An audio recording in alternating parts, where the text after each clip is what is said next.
Betting apps కి promotion చేసిన కేసులో సిఐడి సిటీ విచారణకు సినీ నటుడు విజయ్ దేవరకొండ హాజరయ్యారు.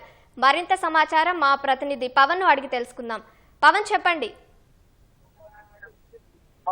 బెట్టింగ్ యాప్ల కేసులో అయితే కాసేపటి సిఐడి కార్యాలయంలో నటుడు విజయ్ దేవరకొండ హాజరయ్యారు. ఈ కేసులో ఇప్పటికే ఇటు ప్రకాష్ రాజ్ కి అలాగే విజయ్ దేవరకొండ ఇద్దరు హాజరు కావాలని ఇప్పటికే నోటీసులు ఇచ్చారు. ఆ నోటీసుల మేరకు అయితే కాసేపటి విజయ్ దేవరకొండ బెట్టింగ్ యాప్ల కేసులో చిట్టెదుట విచారణకు హాజరయ్యారు. ఇప్పటికే ఈ కేసులో ఇటు సిఐడి ప్రభుత్వం సిఐడికి బదిలీ చేసింది. బెట్టింగ్ యాప్ల కేసును సిఐడికి బదిలీ చేసిన తర్వాత సిఐడి దీనిపై ప్రత్యేక దర్యాప్తు బృందం సిట్ ను ఏర్పాటు చేసింది.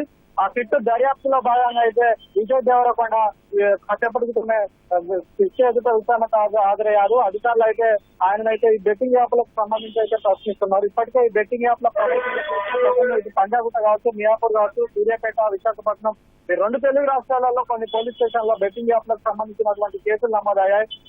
ముఖ్యంగా ఈ తెలంగాణలో వివిధ పోలీస్ స్టేషన్లో నమోదైనటువంటి కేసుల ఆధారంగా అయితే ప్రభుత్వం దీన్ని సీరియస్ గా తీసుకొని అయితే ఇటు సిఐడికి అప్పగించింది. మరోవైపు ఇదే బెట్టింగ్ యాప్ల కేసులు ఇటు ఈడీ కూడా కేసు నమోదు చేసి ఇప్పటికే ఇటు ప్రకాష్ రాజ్ని, విజయ్ దేవరకొండని, రానాను, మంచులక్ష్మి ఇలా అనేక మంది నటి నటులను, పలువురు యూట్యూబ్ ఇన్ఫ్లుయెన్సర్లను, సెలబ్రిటీలను విచారించింది ఈడీ. ఓవైపు ఈడీ కూడా సమాచారంగా దర్యాప్తు చేస్తుంది. మరోవైపు సిట్ అయితే ఇవాళ మొదటగా వీళ్ళని ఇటు విజయ్ దేవరకొండ అయితే ప్రశ్నిస్తుంది. మరోవైపు ప్రకాష్ రాజ్ కూడా ఇవాళ హాజరు కావాల్సి ఉంది. మరి కాసేపట్లోనే ఆయన సిట్ విచారణకు హాజరవుతాడా లేదా అనేది అయితే తెలియాల్సి ఉంది. ఇటు విజయ్ దేవరకొండని బెట్టింగ్ యాప్లకు ప్రమోషన్లకు సంబంధించి ఎవరు కాంటాక్ట్ అయ్యారు, ఎవరు సంప్రదించారు, దానికి సంబంధించినటువంటి ఆర్థిక లావాదేవీలు ఎలా జరిగాయి, ఆ చెల్లింపులన్నీ ఎలా చేశారు, దీనికి సంబంధించిన పరిణామాలు, పర్యవసనాలు మీకు తెలుసా ఏంటి అనే పూర్తి వివరాలు కూడా అడుగుతున్నట్టుగా కూడా తెలుస్తుంది. ప్రస్తుతం అయితే విజయ్ దేవరకొండ సిట్ విచారణ అయితే కొనసాగుతుంది.